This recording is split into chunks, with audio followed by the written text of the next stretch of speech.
मैथिली शरण गुप्त का जो अगला काव्य संग्रह है वो है गुरुकुल, और ये जो प्रकाशित हुआ था ये 1926 ईस्वी में प्रकाशित हुआ था। यह काव्य सिख गुरुओं की परंपराओं को आधार बनाकर लिखा गया है, यानी सिख गुरुओं की परंपराओं को जो आधार बनाकर लिखा गया काव्य है जिसका नाम है गुरुकुल, और यह खड़ी बोली हिंदी में है, यानी खड़ी बोली हिंदी में लिखा गया काव्य संग्रह है। अगला जो काव्य संग्रह है वो है किसान, और ये प्रकाशित हुआ था 1917 ईस्वी में। भारतीय किसानों की समस्याओं को आधार बनाकर इन्होंने यह काव्य लिखा, यानी किसानी काव्य संग्रह का नाम है, और भारतीय किसानों की समस्याओं को लेकर यह काव्य संग्रह लिखा गया है। इस काव्य में भारतीय किसानों का चित्रण मिलता है। इसके दो पात्र कुल्लू व कुलवती पूरे भारतीय किसानों का प्रतीक है, यानी इस काव्य संग्रह में दो पात्र हैं, कुल्लू और कुलवती, जो पूरे भारतीय किसानों का क्या है, प्रतीक है। डॉक्टर रामविलास शर्मा का कहना है कि मैथिली शरण गुप्त का काव्य प्रेमचंद साहित्य के समकक्ष ठहरता है, यानी रामविलास शर्मा का कहना है कि जो मैथिली शरण गुप्त का जो काव्य है वो प्रेमचंद साहित्य के समकक्ष ठहरता है, क्योंकि जो भाषा शैली है वो प्रेमचंद और मैथिली शरण गुप्त की जो कहानी लिखने की जो शैलियाँ हैं वो समान रूप से मानकर ही रामविलास शर्मा ने ऐसा कथन कहा है। इस काव्य पर गांधीवादी दर्शन का प्रभाव दिखाई देता है। किस काव्य पर? किसान काव्य पर गांधीवादी दर्शन का प्रभाव दिखाई देता है। मैथिली शरण गुप्त का काव्य विभिन्न संप्रदाय से संबंधित था। इन्होंने विभिन्न धर्मों को आधार बनाकर काव्य लिखे थे, यानी मैथिली शरण गुप्त के जो काव्य है वो विभिन्न संप्रदाय, हमने देखा कि मुसलमानों से संबंधित और भारत से संबंधित और सिख गुरुओं से संबंधित और किसानों से संबंधित भी मैथिली शरण गुप्त ने काव्य लिखे थे। अब मैथिली शरण ने राम संबंधी काव्य लिखते थे, तो देखते हैं राम संबंधी मैथिली शरण गुप्त ने क्या लिखा है। तो भक्तिकालीन कवि तुलसीदास के बाद यदि राम भक्ति से संबंधित नाम लिया जाता है तो वह मैथिली शरण गुप्त कहता है।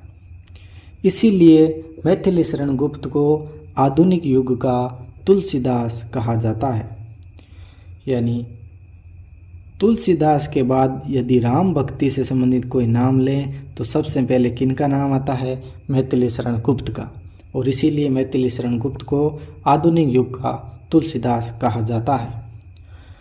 राम भक्ति से संबंधित मैथिली शरण गुप्त के 3 प्रमुख काव्य हैं। पहला है साकेत, दूसरा है पंचवटी और तीसरा है प्रदक्षिणा, यानी ये जो 3 काव्य है वो राम भक्ति से संबंधित मैथिली शरण गुप्त के काव्य हैं। मैथिली शरण गुप्त का जो कृष्ण भक्ति से संबंधित काव्य है वो इनका काव्य है द्वापर, यानी कृष्ण भक्ति से संबंधित मैथिली शरण का जो काव्य है वो है द्वापर। और वैष्णव भक्ति से संबंधित काव्य विष्णुप्रिय। राम भक्ति से संबंधित हमने साकेत, प्रदक्षिणा वो देख लिया, और कृष्ण भक्ति से संबंधित द्वापर हो गया, और वैष्णव भक्ति से संबंधित विष्णुप्रिय हो गया। और सिख धर्म गुरु से संबंधित हमने पहले ही देखा कौन सा हो गया? गुरुकुल। और बौद्ध धर्म से संबंधित काव्य कौन सा? यशोधरा और अनध। ये दोनों ही गीति नाट्य है। कौन? यशोधरा और अनध। गीति नाट्य, यानी कि गीति नाट्य नाटक की वह शैली होती है जिसको काव्य और नाटक दोनों ही रूपों में देखा जाता है, यानी गीति नाट्य नाटक की ऐसी शैली होती है जिसमें काव्य और नाटक दोनों ही रूपों में इसको देखा जाता है। इस्लाम धर्म से संबंधित हमने देखा काबा और करबला, ये काव्य ग्रंथ मैथिली शरण गुप्त ने लिखे थे। और शाक्त मत से संबंधित जो काव्य है वो है शक्ति। नोट: इन्होंने जैन और ईसाई धर्म से संबंधित काव्य नहीं लिखे थे। इनके पीछे कोई सांप्रदायिक भावना नहीं थी, बल्कि काव्य की मर्यादाएं थी। यानी हमने देखा कि जो मैथिली शरण गुप्त है इन्होंने ईसाई और जैन से संबंधित कोई भी काव्य संग्रह नहीं किया गया, कोई भी रचना नहीं की गई।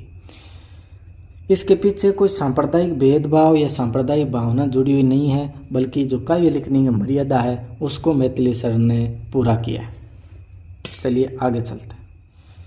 मैथिली शरण गुप्त ने ऐतिहासिक पुरुषों से संबंधित भी काव्य लिखा है, जिनमें है विकट भट्ट, रंग में भंग, पत्रावली और सिद्धराज। यानी ऐतिहासिक पुरुषों से संबंधित भी मैथिली शरण गुप्त ने 4 काव्य लिखे हैं।